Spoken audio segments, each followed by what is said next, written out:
Anos de medo. 1.500 vidas humanas perdidas e leões que mudaram completamente seus hábitos para se tornarem os maiores predadores de homens da história da África.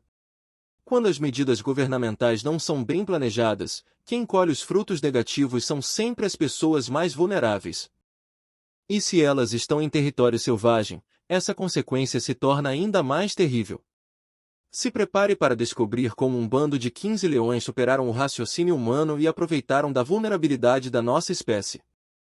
Esse é o Segredos Profundos e hoje você vai conhecer a história dos leões de fome, um enorme bando de grandes felinos que devoraram aproximadamente 1.500 pessoas em seus anos de dominância em território ocupado por tribos locais. Então já clica logo no botão do like. É de graça e ajuda muito nosso trabalho. Aproveita e já se inscreve por aqui caso ainda não for inscrito. Clique no link e vamos nessa. 1932 em Ejon, sul da Tanzânia, África. Em 1932, o governo colonial britânico governava alguns países da África, entre eles a Tanzânia. Todo o país estava sofrendo com o surto de peste bovina, que se espalhou muito rápido e prejudicou seriamente todos os criadores de gado, bovinos e caprinos que são bodes e cabras. Mas na região de Idioma, esse surto estava mais grave devido aos seus altos números. O governo e as pessoas mais abastadas tinham criações de gado bovino para exportação de carne, e os humildes aldeões tinham um ou outro bovino, porém muitas cabras e bodes que contribuíam para o seu sustento. Com o surto da doença entre esses animais, todos foram prejudicados e o governo contratou muitos caçadores profissionais para abaterem as presas naturais dos leões para que, na falta de zebras e gnus, eles pudessem mirar no gado doente que era solto em meio à área selvagem e fazer uma espécie de limpeza caçando esses bovinos. Tal atitude funcionou para os grandes criadores. Eles soltavam o gado doente nas áreas selvagens, os leões os caçavam e um surto de peste bovina foi diminuindo até desaparecer. Houve o controle de praga, porém, para os moradores das tribos. Essa realidade se tornou um pesadelo que rendeu centenas de óbitos, não por parte do gado, mas sim dos humanos. Na região de Dijon, mais especificamente, era o maior foco da peste bovina. Em 1932, os caçadores contratados pelo governo fizeram uma limpa nos herbívoros da região para que os gados doentes fossem soltos no local e se tornassem o alimento dos leões. Eles só se esqueceram que muitas tribos viviam ali e essa atitude aproximou em muito território dos humanos com o território dos leões. No início o plano parecia estar funcionando muito bem e até mesmo as cabras doentes das tribos eram soltas para o abate. Quando o gado parou de ser encaminhado para os leões, eles já estavam perto demais das áreas tribais, e o número de presas naturais ainda não era o suficiente para matar a sua fome. Primeiro, os leões começaram a invadir as aldeias durante a noite e entrar nos cercados das cabras para se alimentarem delas, o que já causou um enorme desequilíbrio para os humanos que viviam ali, pois as cabras eram parte do seu sustento. Até que o primeiro ataque a humanos ocorreu e não parou mais.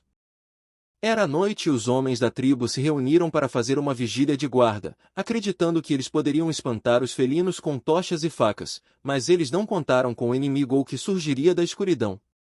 Fosse um verdadeiro exército projetado para caçar e abater. Não eram apenas um ou dois leões, mas sim um bando de 15 leões adultos, entre machos e fêmeas que caçavam.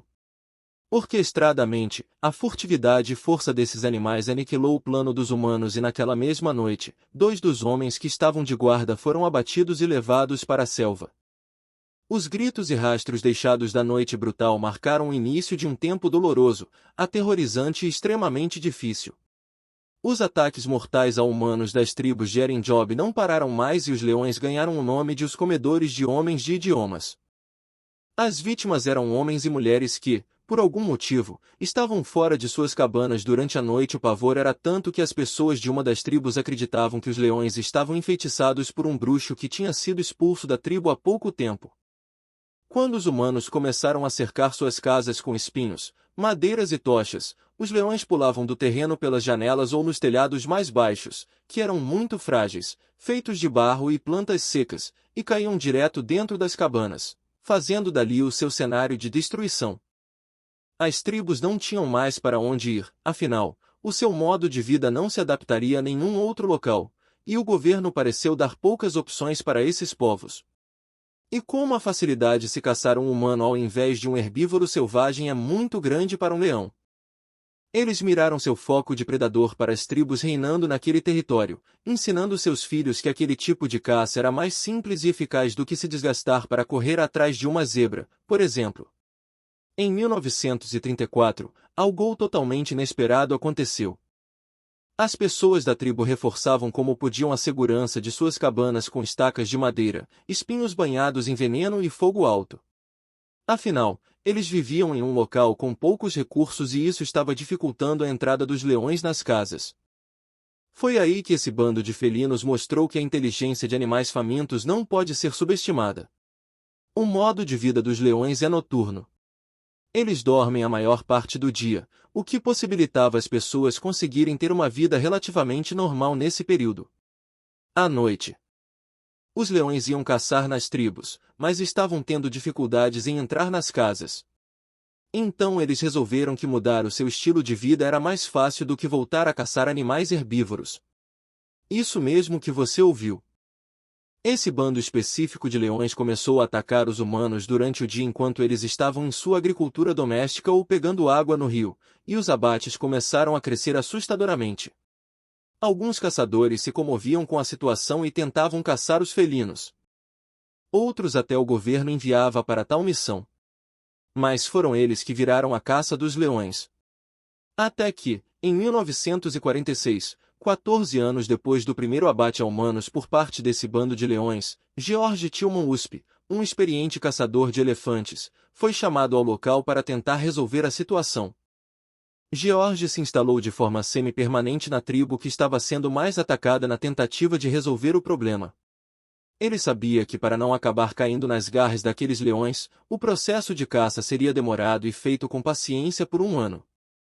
George morou com aquelas pessoas e foi abatendo os leões, autores dos ataques, um a um. Nesse tempo ele viu muitos humanos perderem suas vidas também, pois ele precisava agir com cautela, preservando a sua própria vida. Mas o que fez o caçador ficar até o fim foi porque logo nos primeiros meses, George se apegou muito a uma criança órfã da tribo e viu essa mesma criança ser levada por uma leoa, integrante do bando cruel. Nesse momento, ele jurou que só sairia daquelas terras quando desse fim a esse pesadelo. Em 1947, um ano depois que George chegou ao local e 15 anos depois do primeiro ataque, o último leão do bando dos comedores de homens de John foi abatido pelas mãos de George, e os dias de pavor e luto chegaram ao fim. No final de 15 anos, estimou-se que o bando de 15 leões tinha abatido cerca de 1.500 pessoas das tribos locais, além de quase todas as suas cabras. Infelizmente, medidas mal planejadas acabam funcionando para alguns, mas ceifando a vida de muitos outros. Enquanto aqui nos comentários, se você conhecer essa história. Vocês pediram há muito tempo por esse vídeo, porém eu trabalho a achar esse material, pois ele está bem escasso, então isso já vale o seu like. Se inscreva no canal.